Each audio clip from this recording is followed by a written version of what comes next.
Hanya ucapan syukur yang kami dapat naikkan di hadapan Engkau Tuhan. Kami melihat begitu banyak kebaikan yang sudah Kau sertakan di dalam kehidupan kami sepanjang hidup kami. Dan pada saat ini Tuhan kami berkumpul. Kami tahu bukan karena kekuatan yang ada di dalam kami, tetapi semuanya karena kasih karunia-Mu bagi setiap kami Tuhan.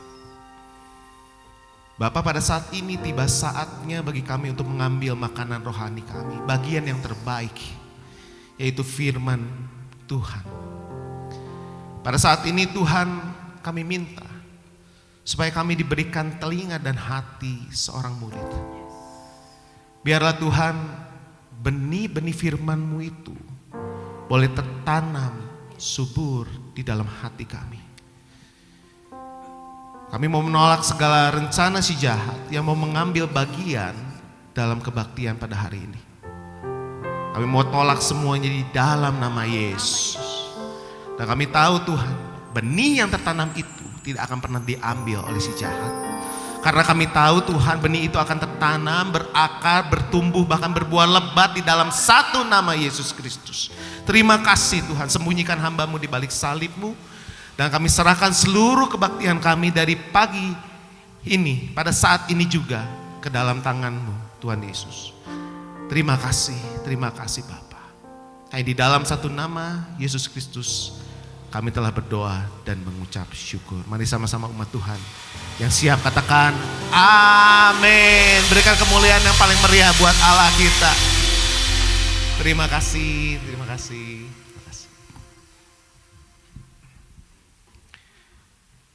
Shalom saudara-saudara, shalom GB Lembang. Semangat sekali. Walaupun pagi-pagi tapi kita tetap semangat untuk mendengarkan firman ya. Saya mengucap syukur, terima kasih buat Bapak Gembala di tempat ini, Pak Jajang dan Ibu. Juga ada teman saya, sahabat saya, ada Ko Ayau dan juga Cilani. Terima kasih banyak sudah memberikan kesempatan bagi saya. Izinkan saya memperkenalkan diri, nama saya Dani. Dan saya melayani di GBI Icon. Mungkin saudara-saudara baru mendengar yang namanya GBI Icon. Icon itu Everyone Connected yang ada di PVJ bersama Pastor Ivan. Ada salam dari Pastor Ivan ya buat saudara-saudara semua yang ada di tempat ini. Nah, hari ini saudara-saudara semua dalam keadaan yang baik kah? Nah, semuanya bilang baik. Amin. Padahal di rumah lagi pusing. It's okay. Tapi saya tahu bahwa saudara-saudara datang sudah berada di tempat yang paling tepat, yaitu di dalam rumah Tuhan. Karena saya percaya ketika firman ditaburkan itu tidak akan pernah kembali dengan sia-sia. Siapa yang percaya katakan amin. Siapa yang percaya berikan kemuliaan dong buat Tuhan kita. Firman itu yang akan membebaskan kita, firman itu yang akan melepaskan kita, memberikan jawaban kepada setiap permasalahan dalam kehidupan kita. Semua kan percaya itu ya. Oleh sebab itu Bapak dan Ibu ada di tempat ini. So hari ini saudara-saudara kita akan berbicara tentang menerima. Ya, saya akan buka di dalam sebuah firman yang diambil dari Ayub 2 ayat yang ke-10. Dikatakan seperti ini, tetapi jawab Ayub kepadanya. Kepadanya siapa? Kepada istrinya. Engkau berbicara seperti perempuan gila. Belum apa-apa sudah firmannya sudah agak kaget. Apakah kita mau menerima yang baik dari Allah tetapi tidak mau menerima yang buruk? Dalam kesemuanya itu Ayub tidak berbuat dosa dengan bibirnya. Saudara-saudara tolong yang di highlight jangan perempuan gilanya ya. Ya. Karena saya tahu di GBI Lembang ini gak ada perempuan gila. Semuanya gelis-gelisnya, someah gitu ya, bager-bager ya, semuanya. Tetapi ini adalah sebuah keadaan di mana Ayub sedang berargumentasi dengan istrinya. Ayub sedang dalam keadaan yang sangat bawah, keadaan yang sangat susah dan istrinya terus-terusan ngomong. Supaya Supaya Ayub bisa mengutuki Tuhannya. Tetapi yang mau kita lihat, yang mau kita highlight, yang mau kita bicarakan adalah firman yang selanjutnya, perkataan yang selanjutnya. Apakah kita mau menerima yang baik dari Allah tapi gak mau terima yang buruk? Ketika saya renungkan Tuhan, apa yang saya harus bagikan kepada jemaat di GBI Lembang dan juga ke tempat yang lain, tentang menerima, Tuhan hanya memberikan firman ini awalnya. Tuhan bilang kebanyakan dari kita hanya mau menerima yang baik aja. Saya kalau tanya di sini ada nggak yang mau terima yang buruk saya doain? Nggak ada yang mau. Semua mau didoainnya ditumpangin tangan sama Pak Jajang itu yang baik-baik, diberkati ya, anak istrinya semua ya, suaminya, pekerjaannya, sekolahnya, betul? Kita selalu terbiasa dengan segala sesuatu yang baik, tetapi sebetulnya saudara-saudara, bagaimana cara kita menerima itu juga penting. Bagaimana kita menerima sesuatu yang buruk itu penting. Baru-baru ini mungkin saudara-saudara sudah dengar ada berita bahwa ada sekolah di Jakarta meledak. Meledak saudara-saudara. Kena bom. Mungkin ada yang belum dengar, saya kasih tahu, ini ada info bahwa ada gereja di Jakarta itu meledak. Dibom sama siswanya sendiri. Ya, ibu ada yang pernah dengar? Belum ya? Nanti ibu boleh cek beritanya. Seorang siswa SMA, itu dia melakukan bom di sekolahnya sendiri. Karena apa? Karena dia dibully habis-habisan. Dia tidak bisa menerima sesuatu yang buruk sehingga dia tidak punya akses untuk mengeluarkan isi hatinya sehingga akhirnya dia berbuat yang enggak. Oleh sebab itu hari ini kita mau belajar bagaimana kita bisa menerima sesuatu yang enggak bagus. Karena hidup ini kan enggak selalu baik ya, enggak selalu terus-terusan naik walaupun kita pengen, wah Tuhan kita ngomongnya berkat, sehat. Semua pengen seperti itu, tapi kan enggak semua juga seperti itu. So judul daripada firman hari ini adalah come and dine. Naon sih teh come and dine teh artinya datang dan makanlah. Bapak, Ibu yang dikasihi oleh Tuhan, bagaimana cara kita menerima itu menentukan 3 kondisi. Bagaimana cara kita menerima kondisi itu ditentukan oleh apa? Itu menentukan apa? Menentukan yang pertama kondisi kita hari ini. Yang kedua itu menentukan masa depan. Dan yang ketiga itu akan menentukan kadar iman dan pengharapan kita. Kenapa saya bilang seperti itu? Contoh paling simpel aja. Bapak Ibu pagi-pagi datang ke sini. Di rumah udah beres-beres, udah cakep-cakep pada pakai batik. Ini paling rapi loh Pak di sini, jemaat di sini ya, batik-batik semua. Wow. Paling prepare, sudah siap-siap semuanya. Datang ke gereja dengan semangat, saya mau dengar firman Tuhan. Saya mau menerima sesuatu yang baik. Tahu-tahu di depan sana ada asyirnya. Di rumahnya lagi banyak masalah. Lalu disalamin ke tante begini, shalom. Shalom. Mukanya nggak mau lihat kita. Seakan-akan kehadiran kita tidak berarti apa-apa dan itu akan mempengaruhi hati kita pada saat itu juga, betul kan?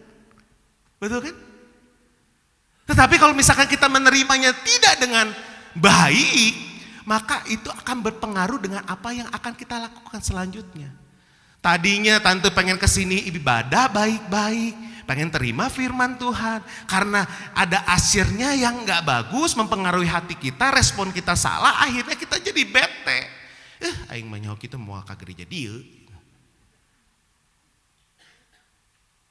Jadi panas hatinya.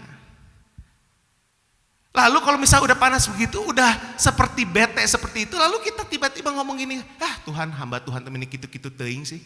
Ongko hamba Tuhan, katanya hamba Tuhan, tapi kok perilakunya seperti itu? Nah itu mempengaruhi iman kita dan pengharapan kita. Itu ada efeknya. Saudara, kita harus bisa menerima keadaan tapi tidak boleh menyerah pada kondisi. Keadaan tidak bisa kita tolak. Begitu ada keadaan yang jelek datang menghampiri kita gak bisa tolak. Tetapi kita tidak boleh menyerah pada kondisinya. Kalau ada sesuatu yang buruk kita harus bertindak, bukan pasrah.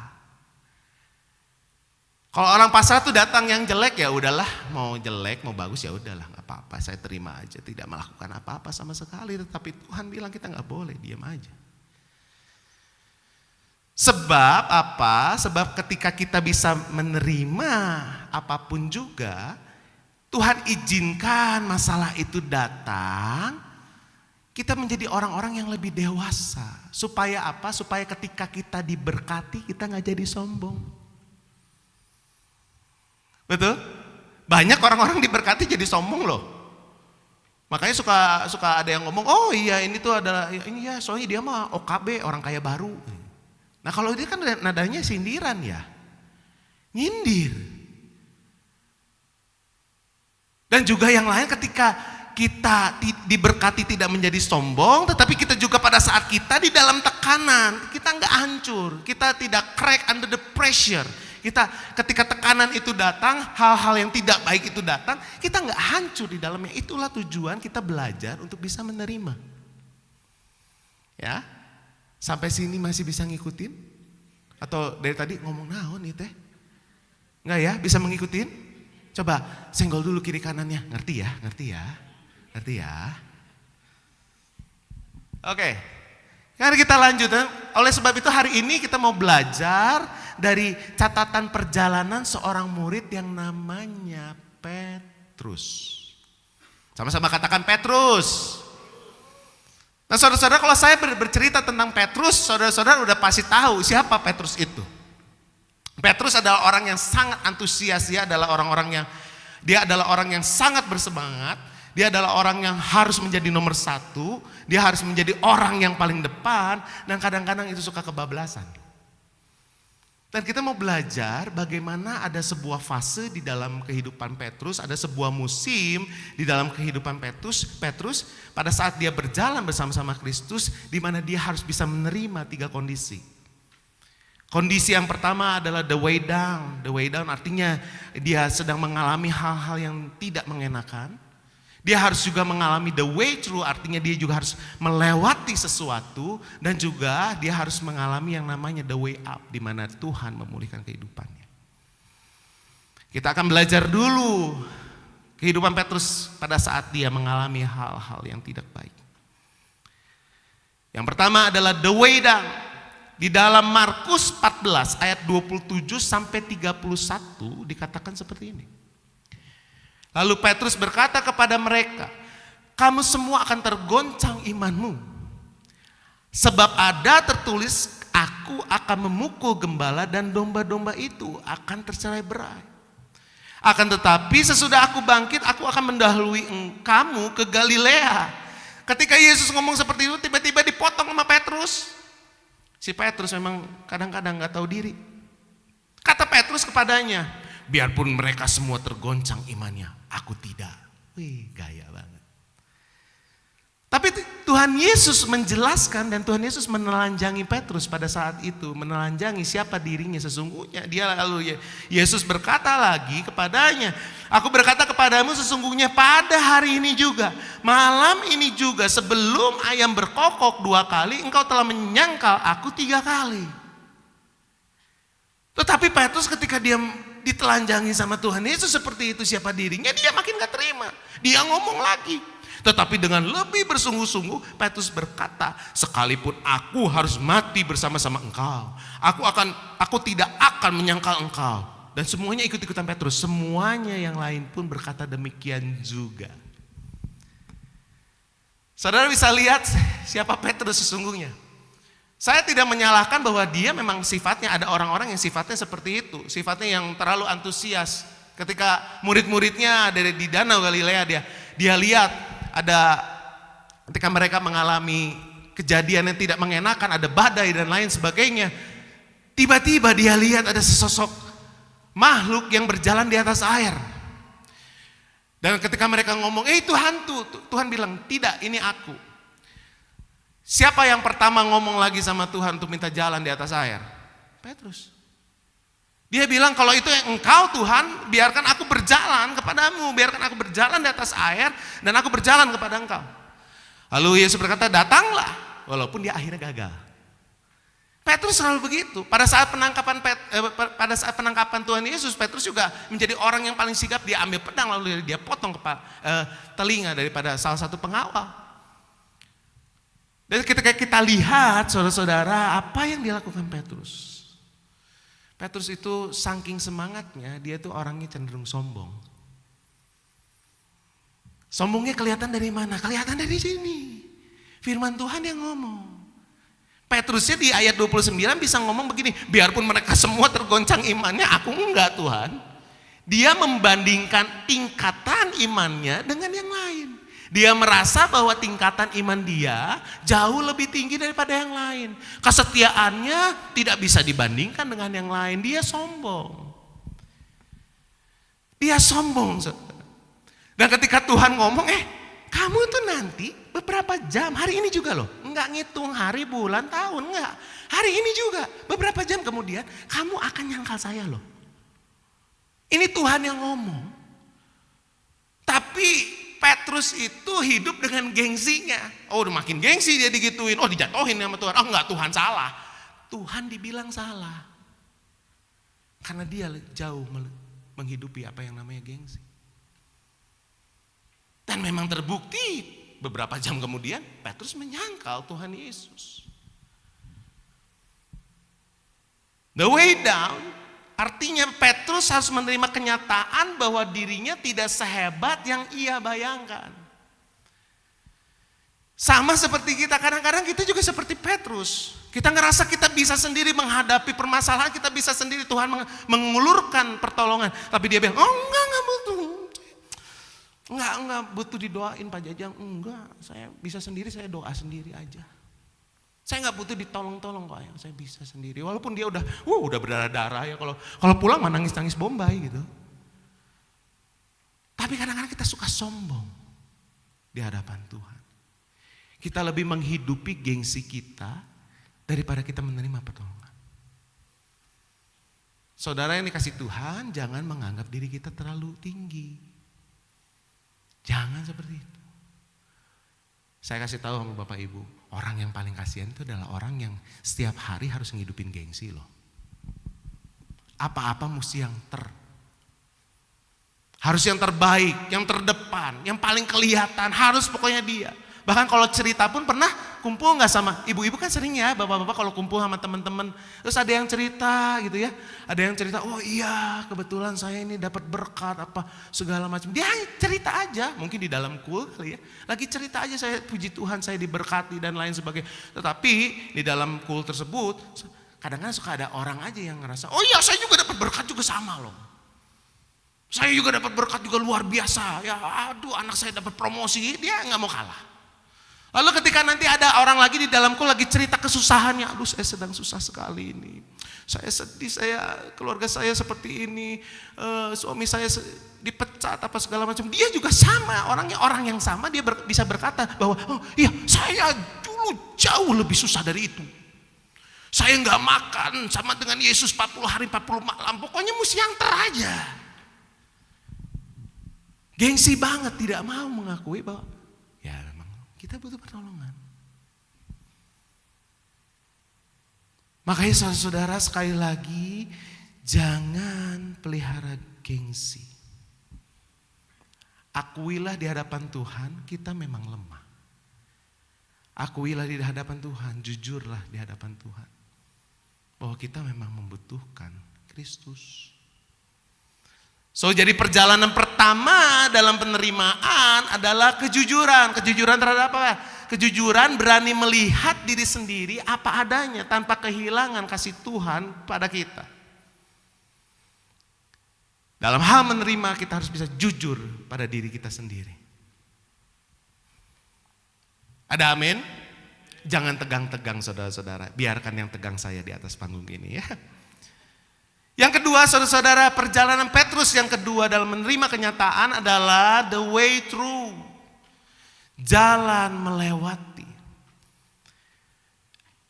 Di dalam Kisah Para Rasul 10 ayat 28 dikatakan seperti ini. Ia berkata kepada mereka, kamu tahu betapa kerasnya larangan bagi seorang Yahudi untuk bergaul dengan orang-orang yang bukan Yahudi. Atau masuk ke rumah mereka. Tetapi Allah telah menunjukkan kepadaku bahwa aku tidak boleh menyebut orang najis atau tidak tahir.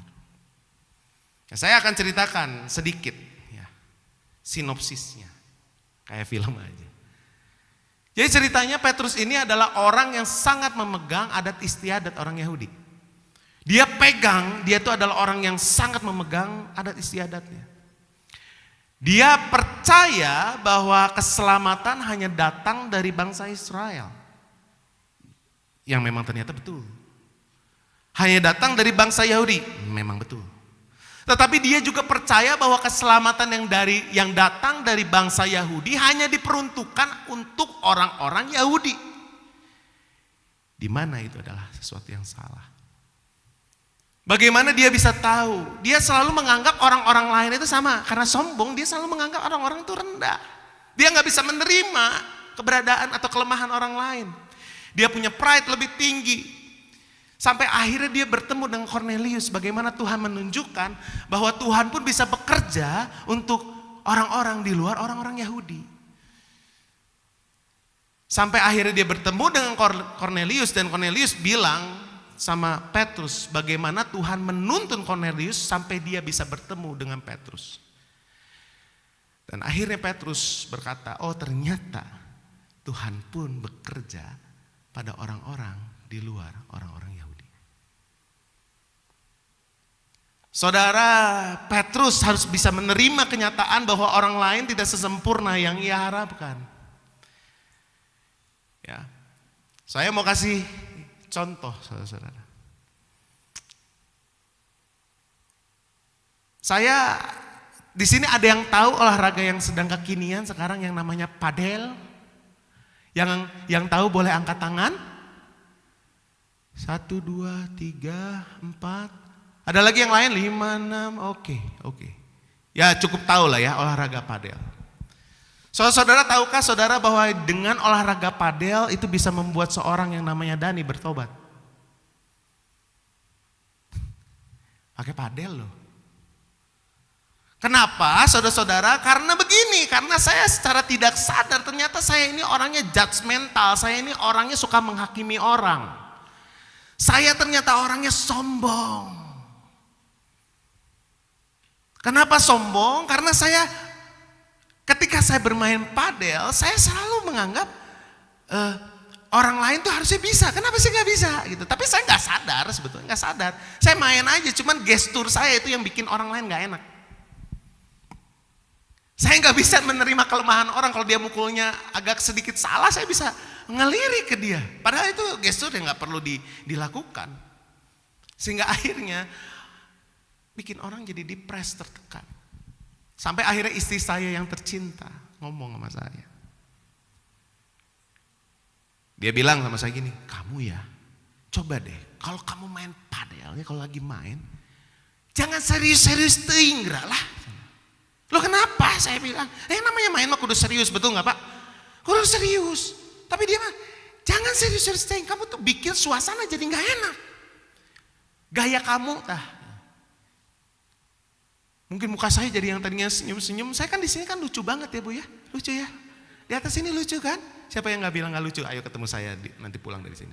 Saya lucu loh. Tapi beda katanya kalau saya lagi main padel. Biasa kalau laki-laki kalau dia omongin istri nggak pernah didengar dulu ya, nggak pernah didengar sama saya. Ngomong hungkul lah, nggak didengar. Sampai akhirnya ada lagi teman sepelayanan saya bilang kepada teman-teman yang lain di depan saya ngomong sama teman-teman yang lain. Semua dengerin ya. Pokoknya kalau Dadang lagi main padel ya, jangan harap dia itu jadi orang baik-baik katanya. Jubah kependetaannya dilepaskan.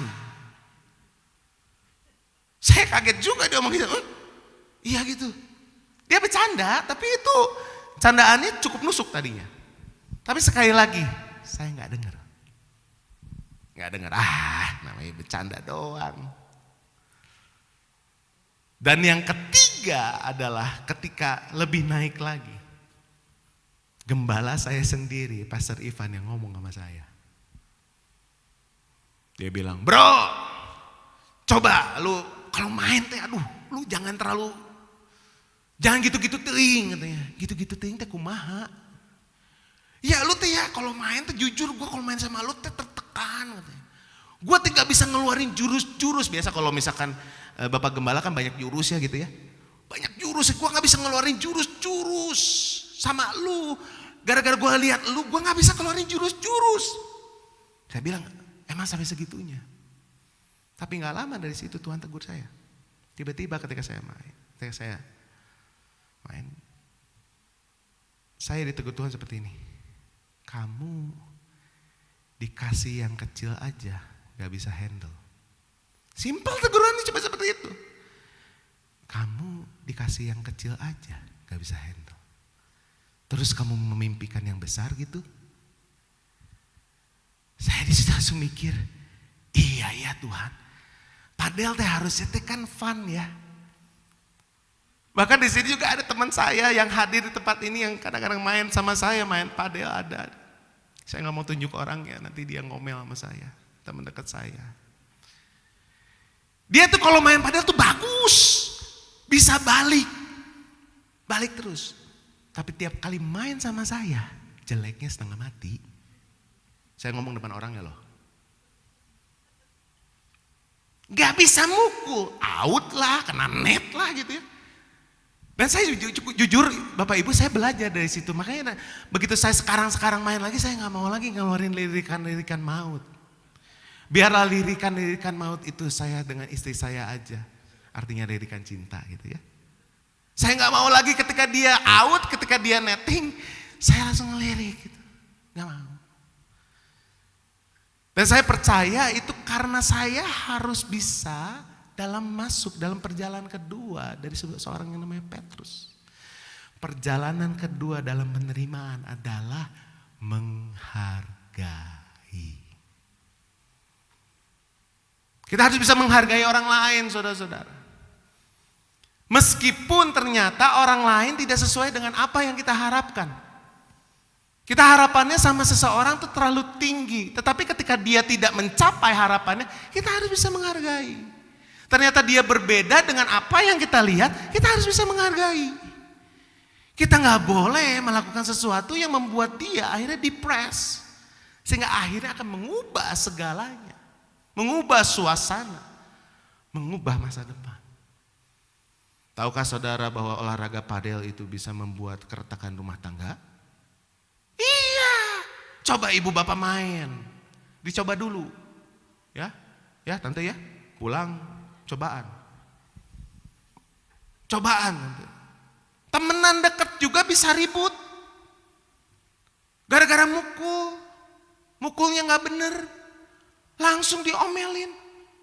Pukul naik atau sedikit. Nanti kalau udah naik sedikit, nah tarik telinga tuh. Kumaha sih? Ya. Pulang berantem. Kalau ngomong depan orang lu ya, orang ajar lu. Gua kan malu digituin. Nah. Jadi kita harus bisa menghargai. Karena kita tidak bisa berjalan di jalan penerimaan jika kita masih menilai orang dari jarak penghakiman. Kita gak bisa masuk ke dalam jalan penerimaan kalau kita masih pakai kacamatanya kacamata penghakiman. Kemana-mana kita menghakimi, dipelototin. Gereja ini udah bagus, tapi kalau saya ngelihatnya dengan mata penghakiman, ayo jam. Masa speaker kayak gini? Ini kabel kemana-mana Pak Jijang. Ininya gak bener ini. Itu mana? Fredrik main keyboard dari tadi gimana itu? Itu gak akan buat apa-apa. Gak akan kita bisa maju lebih dalam. Makanya kita harus bisa sekali lagi katakan menghargai. Ada amin? Haleluya. Masih kuat? Saya dikasih waktunya 2,5 jam ya. Oke. Perjalanan yang selanjutnya dari seorang Petrus setelah dia mengalami sesuatu yang membuat dia down, membuat dia sadar bahwa dia tidak segitu baiknya. Perjalanan selanjutnya dia yang membuat dia menyadari bahwa ternyata orang lain kita harus bisa terima walaupun tidak seperti yang ia harapkan. Lalu ada perjalanan yang ketiga, inilah yang paling utama, yaitu the way up. Jalan menuju pemulihan. Saudara-saudara, saya gak akan langsung masuk kepada Petrus. Tetapi saya akan membacakan sebuah firman di mana Yesus bertemu dengan murid-muridnya. Di dalam Yohanes 21 ayat 12 dikatakan seperti ini. Kata Yesus kepada mereka, marilah dan sarapanlah. Come and dine katanya. Tidak ada di antara murid-murid itu yang berani bertanya kepadanya, siapakah engkau? Sebab mereka tahu bahwa ia adalah Tuhan. Yang saya bacakan firman ini, yang saya bacakan adalah ketika Yesus menggenapi apa yang dikatakannya bahwa dia akan sesudah dia mati dan dia bangkit, dia akan pergi ke Danau Galilea mendahului murid-muridnya. Dan tahukah saudara, ketika Yesus ada di pinggir danau, dia melihat murid-muridnya kembali ke pekerjaannya yang semula karena mereka sedang dalam keadaan yang kacau. Sekembalinya murid-muridnya dari danau tersebut, Yesus gak langsung berdiri lalu dia marah sama murid-muridnya. Dia gak langsung ngomong, katanya kamu mau mati sama saya bareng-bareng kan? Kan semuanya setuju sama si Petrus ini, provokator dia. Dia gak langsung bilang, katanya kamu mau sama-sama menderita sama saya, katanya kamu mau sama-sama mati sama saya. Tapi pada saat saya disalib, pada saat aku disalib, kamu kemana? Kamu kemana? Gak ada satupun yang tinggal bersama-sama dengan aku. Tuhan gak ngomong gitu. Yesus cuma ngomong simple. Come and die. Datang dan makanlah. Tapi tahukah saudara-saudara, Bapak Ibu, perkataan makan, datang dan makanlah, itulah awal dari pemulihan murid-muridnya. Yesus gak pernah datang sama kita walaupun kita seringkali berulang-ulang setiap hari kita seperti Petrus, kita seperti murid-muridnya yang tiap hari kita mengkhianati, kita janjinya apa, hasilnya apa. Tapi Yesus selalu datang sama kita, come and die. Bahkan setelah itu, setelah semuanya mulai makan, saat mereka datang dan mereka bersama-sama, di situ ada Petrus, si provokator iya, nu sombong nate kira-kira, si raja gengsi, si doang, si omong doang. Lalu Yesus menghampiri dia dan terjadilah perbincangan seperti ada di Yohanes 21 ayat 17. Saya bacakan buat saudara.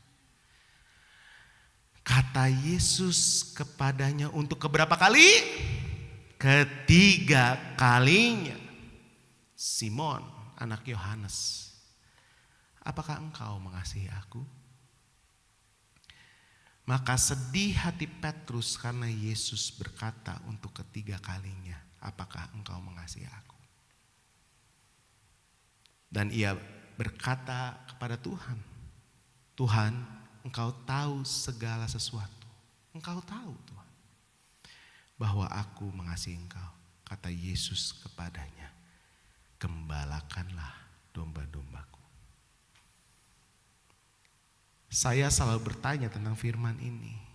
Tuhan, kenapa engkau harus bertanya 3 kali? Why Lord? Kenapa Yesus harus bertanya 3 kali kepada Simon, apakah engkau mengasihi aku? Sebab itu menunjukkan bahwa 3 kali penyangkalan Petrus diubah menjadi 3 kali pengakuan cinta yang mengarah pada pemulihan dan pengampunan. Tuhan Yesus memastikan kepada Petrus, sekalipun engkau berulang kali menyangkal aku, berapapun banyaknya, pada saat ini engkau menyangkal aku 3 kali, maka di situ ada pengampunan yang cukup bagi kamu. Jadi Petrus harus bisa menerima kenyataan bahwa hanya dengan kebaikan Tuhan dia dipulihkan. Saudara gak bisa pulih tanpa Tuhan. Saudara mau cari kemana? Ke orang pintar, ke dokter, kemana? Minum obat, ini, itu. Pemulihan yang sejati hanya kita bisa dapatkan dari Yesus Kristus Tuhan. Titik, tidak ada koma. Semuanya setuju? Nah saudara-saudara, perjalanan terakhir dalam penerimaan adalah percaya. Percaya apa? Percaya bahwa masih ada kebaikan Tuhan yang terlukis indah di balik hancurnya kehidupan yang kita miliki. Meskipun kita sekarang datang dengan hancur hati, datang dengan keadaan yang tidak baik, datang dalam keadaan yang compang-camping, tapi kita harus tetap percaya bahwa masih ada kebaikan Tuhan. Itu yang membuat kita bisa menerima segala sesuatu yang buruk datang ke dalam kehidupan kita. Itu yang membuat kita menjadi kuat karena kita masih punya pengharapan. Banyak orang-orang yang sudah gak kuat menerima sesuatu yang buruk, dia gak punya exit, dia gak punya jalan keluar, dia gak tahu siapa Yesus, akhirnya dia memilih untuk mengakhiri hidup dan banyak itu terjadi. Semakin tahun semakin banyak, secara statistik semakin banyak orang-orang yang bunuh diri. Di third country, di negara ketiga. Dulu yang sebanyak bunuh dirinya kan di mana? Jepang, Korea. Di negara-negara maju. Tetapi sekarang sudah mulai masuk ke negara-negara berkembang seperti kita. Saya tidak tahu, mungkin di antara saudara-saudara datang ke tempat ini juga sempat kepikiran untuk mengakhiri hidup. Karena saudara gak punya solusi. Saudara gak punya jalan keluar. Dengar baik. Mengakhiri hidup itu adalah solusi terburuk yang pernah saudara buat. Kalau saudara pernah berpikir seperti itu. Hidup memang berat. Hidup memang berat. Hidup memang tidak adil, Bapak Ibu. Hidup memang kejam sama kita. Kita selalu mengharapkan yang baik, tetapi Tuhan kadang-kadang izinkan yang buruk datang kepada kita. Tujuannya bukan membuat kita jadi jatuh, jadi malu. Enggak, tujuannya bukan itu. Tapi tujuannya supaya kita tidak hidup di dalam ilusi bahwa kita bisa hidup tanpa Tuhan. Petrus ditunjukin kesalahannya bukan supaya Yesus mau memalukan Petrus, tapi Yesus pengen nunjukin kepada Petrus bahwa kamu tuh sedang hidup dalam hayalan. Kalau kamu bisa berpikir, kamu bisa hidup tanpa Tuhan Yesus. Di situ kuncinya. Saudara, firman Tuhan selesai. Saya harap bisa mengubah pemikiran Bapak dan Ibu semuanya. So bagaimana kita harus bisa menerima? Kita pun sama seperti Petrus. Kita mungkin sekarang ada dalam keadaan yang sedang merendah. Dan kita ada dalam keadaan sedang menuju. Dan ada waktunya kita nanti dalam keadaan yang diangkat oleh Tuhan. Semua yang percaya katakan amin. Semua yang percaya berikan kemuliaan sekali lagi buat Tuhan kita. Saya mengundang imam musik.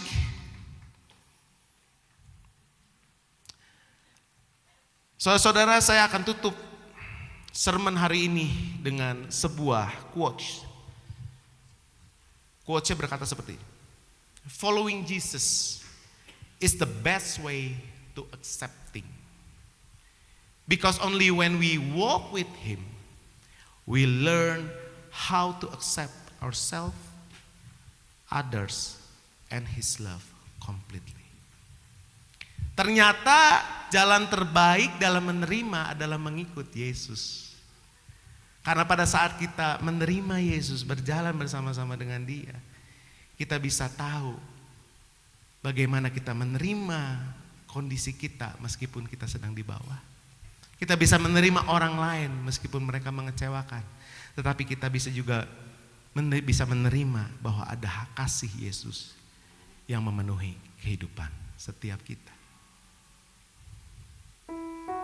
Saudara, mari kita bangkit berdiri.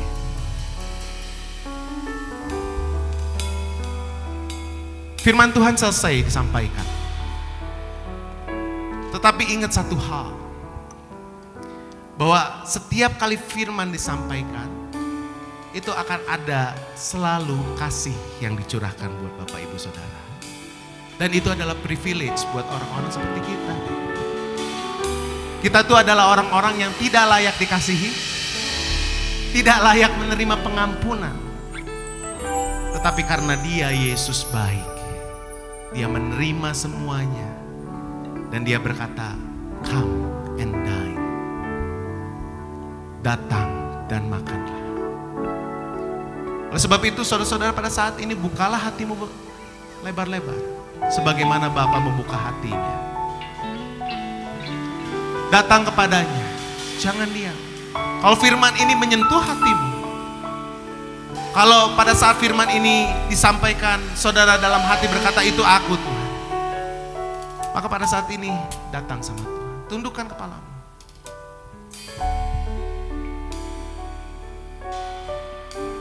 Mari kita naikkan pujian ini. Haleluya.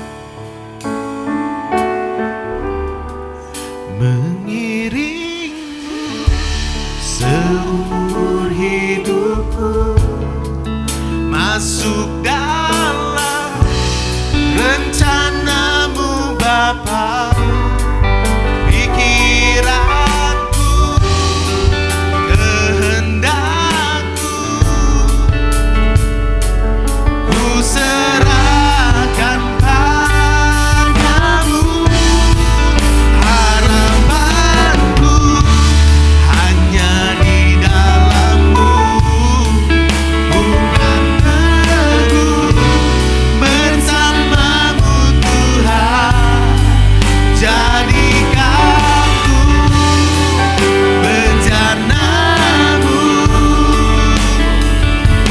untuk memuliakan-Mu. Mari sekali lagi katakan, mengiringku, mengiringku seumur hidupku masuk dalam rencana-Mu Bapa. Pikiranku, kehendakku, kami serahkan kepadamu Tuhan. Ku serahkan padamu harapanku, hanya dalam-Mu Yesus, bersama-Mu Tuhan. Jadikan ku bencanamu untuk kemuliaan-Mu.